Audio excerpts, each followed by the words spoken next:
we limit ourselves. And it's only us. There's nobody else that's doing it to you. You've chosen to adopt those beliefs. And once you push yourself outside of that comfort zone, what becomes possible is absolutely miraculous.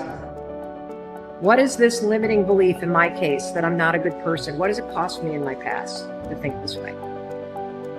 What is it costing me in this present moment to think that I'm not a good person?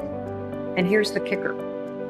If I don't evolve this, if I don't get deliberate, what is it going to cost me in the future to continue to think that I'm not a good person? And the law of attraction is one that works like this. You get back from the universe, from the world, what it is that you put out there in the world. And if you're putting out there into the world that I am not worthy of attracting something beautiful into my life, that the universe will respond back to you with exactly that message. If I'm lying to you about who I am, or I'm lying to you about whatever, there's no starting point. There's a false reality. You have to create the real reality. It would be better for you to act towards an end that makes everything that's good better. That's the best way to live, to make everything that's good better. And maybe to restrict the development of everything that's malevolent and evil within yourself and in the broader world, insofar as you're able to do that. And so I think that's an expression of love, is that because when you love something, you care for it. And the proper attitude towards being, I think, is care. The best thing about life is tomorrow never happens. Yes? If you just know how to deal with what's now, you know how to deal with your entire life. This moment, if you know how to manage your thought, your emotion and your body, rest drama outside happens. But if this is like this will be joyful and wonderful no matter what's the drama around you. Yes? Oh, what if this happens? What if that happens? Yes, all those things can happen. But you came here to experience life, not to avoid life, isn't it? This is about being able to think like a champion, know what goes on in their heads, understand how you can relate it to your business and whatever you do to take yourself to the next level. And I'll tell you, if you fight with all you have, more often than not, you won't go down at all. You will win. But you have to make that attitude a part of your everyday life. Do the extra repetition. Run the extra mile. Go the extra round. Make the right choices. Give the full measure. Make yourself stronger. Every day, comfort you versus growth you are in a fight. There's a war going on inside you. Comfort you versus growth you. Every day there's a fight, there's a battle, there's a war going on. And you need to decide who's gonna win the fight. It's a daily thing. And the more growth you wins against comfort you, the more you start to grow, the more you start to hit your goals, the more you start to have an impact, the more you start to love yourself.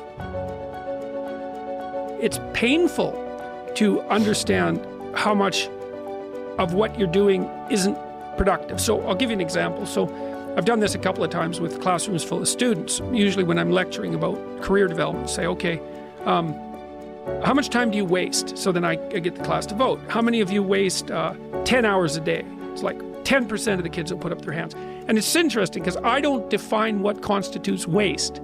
I just ask the question. So they're diagnosing themselves, right? I'm not saying you're wasting 10 hours a day. I'm just asking. It's like, given your own attitude, how much time are you wasting? 10 hours a day. It's like 10% of the people put up their hands. Well, when you get to like 6 hours a day, 80% of the people put up their hands. So then we do the arithmetic. It's like, because I like doing arithmetic with people. People hate arithmetic, but I like doing it. It's like, okay, 6 hours a day. It's 42 hours a week. So let's call that a work week, 40 hours a week. So that's a work week.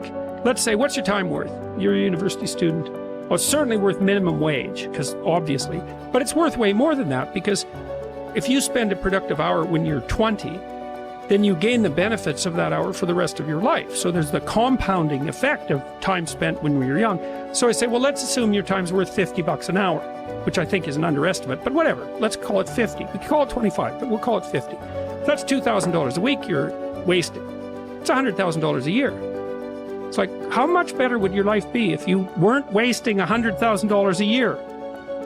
It's like, what is that over 40 years? $4 million. It's like, you're rich. You don't even know it. Quit wasting time. By your own definition. It's like people shake their heads. Well, I never thought about it that way. It's like, yeah, think about it that way. Don't waste your damn life. I know I'm a weak man. I know that I have sinned. I know that I am not perfect. But if I could have a person who's so much wiser than me, if I could look out into the future and my highest, best, strongest, happiest, boldest self could step into the situation, how would my better self advise me now?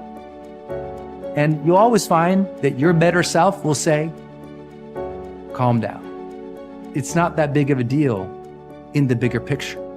You're stronger than you know.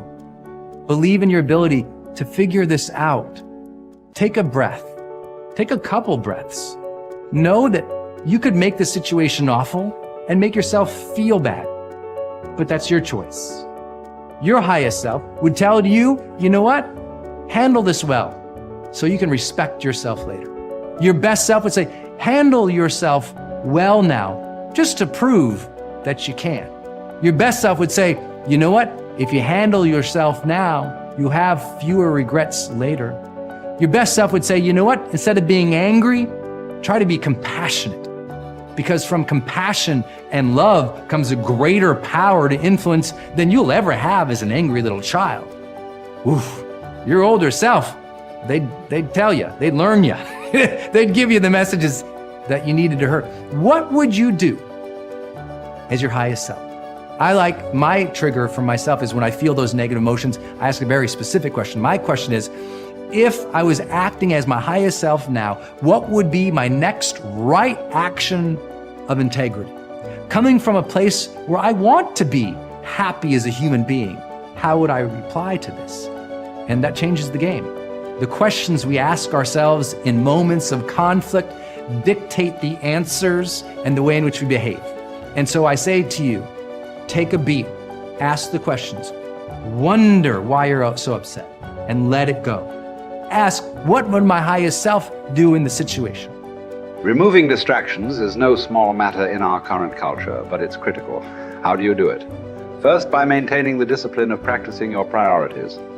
Don't do easy things first, or hard things first, or urgent things first. Do first things first, the activities that give you the highest return. In that way, you keep the distractions to a minimum.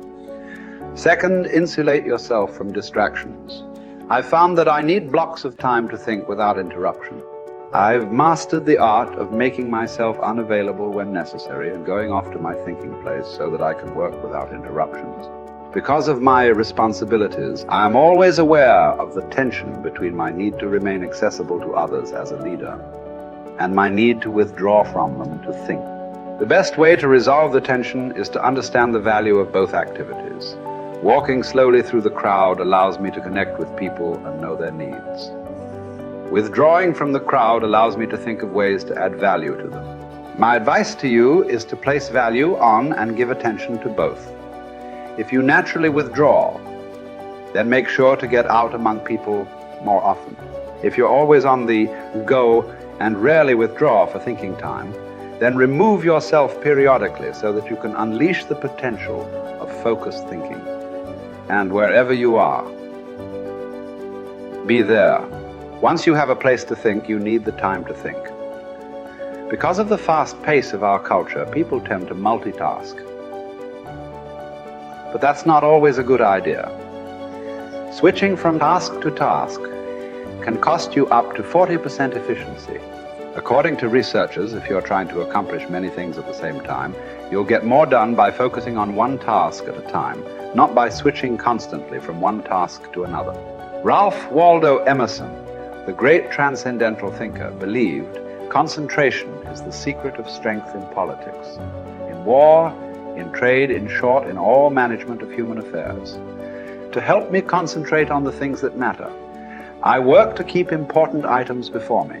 One way is to ask my assistant to keep bringing it up, asking me about it, giving me additional information in reference to it. I'll also keep a file or a page on my desk so that I see it every day as I work. That strategy has successfully helped me for 30 years to stimulate and sharpen ideas. If you've never done it, I recommend that you try it.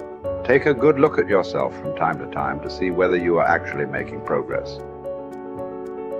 That is the most accurate measure of whether you are making the best use of focused thinking. Ask yourself, am I seeing a return for my investment of focused thinking time? Is what I am doing getting me closer to my goals? Am I headed in a direction that helps me to fulfill my commitments, maintain my priorities, and realize my dreams?